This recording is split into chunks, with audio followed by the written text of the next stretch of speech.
തിരുനെല്ലി മഹാവിഷ്ണു ക്ഷേത്രത്തിലെ പുനരുദ്ധാരണ പ്രവൃത്തികൾക്കെതിരായ പ്രചരണങ്ങൾക്കെതിരെ ദേവസ്വം അധികൃതർ അപകീർത്തിപ്പെടുത്തുന്നവർക്കെതിരെ നിയമ നടപടി സ്വീകരിക്കുമെന്ന് അധികൃതർ വ്യക്തമാക്കി. പൊളിഞ്ഞു വീഴാറായ ചുറ്റമ്പലത്തിന്റെ സംരക്ഷണ പ്രവൃത്തികൾ ക്ഷേത്ര പൗരാണികതയെ തകർക്കുന്നുവെന്നായിരുന്നു പ്രചാരണം. തിരുനെല്ലി ക്ഷേത്ര ശ്രീകോവിൽ പുനരുദ്ധാരണത്തിന് ശേഷം രണ്ടാം ഘട്ട പ്രവൃത്തികൾ 5 വർഷം മുൻപാണ് ആരംഭിച്ചത്.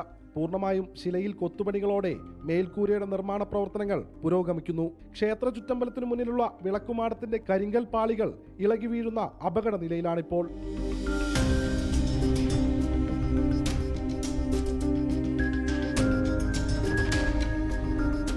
ജീർണാവസ്ഥയിലുള്ള വിളക്കുമാടത്തിന്റെയും പൊളിഞ്ഞു വീഴാറായ പഴയ ചുറ്റമ്പലത്തിന്റെയും സംരക്ഷണ പ്രവൃത്തി നടന്നുവരുന്നതിനിടയിലാണ് ക്ഷേത്രത്തിന്റെ പൗരാണികത നശിപ്പിച്ച പുനരുദ്ധാരണ പ്രവൃത്തി നടത്തുന്നതെന്ന ആക്ഷേപമുയരുന്നത്.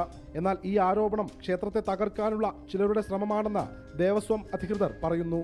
ഇപ്പോൾ പ്രചരിച്ചുകൊണ്ടിരിക്കുന്നത് തികച്ചും വ്യാജമായ പ്രചരണങ്ങൾ തന്നെയാണ്. പൗരാണികമായ കാര്യങ്ങൾ സംരക്ഷിച്ച് നിലനിർത്താൻ വേണ്ടിയിട്ടുള്ള ശ്രമങ്ങൾ അതീവ ജാഗ്രതയോടെയുള്ള പ്രവർത്തനങ്ങളാണ് നടന്നുകൊണ്ടിരിക്കുന്നത്. ഈ സമയത്ത് വ്യാജ പ്രചരണങ്ങൾ നടക്കുന്നത് ഭക്തജനങ്ങളിൽ ആശങ്ക സൃഷ്ടിക്കാൻ മാത്രമേ ഉപകരിക്കുകയുള്ളൂ. പാപനാശിനിയിലേക്കുള്ള നടപ്പാത നവീകരിച്ചതിലും നിർമ്മാണ പ്രവർത്തികൾക്കെതിരെയും ചിലർ കോടതിയെ സമീപിച്ച് അനുകൂല വിധി നേടിയിരുന്നു.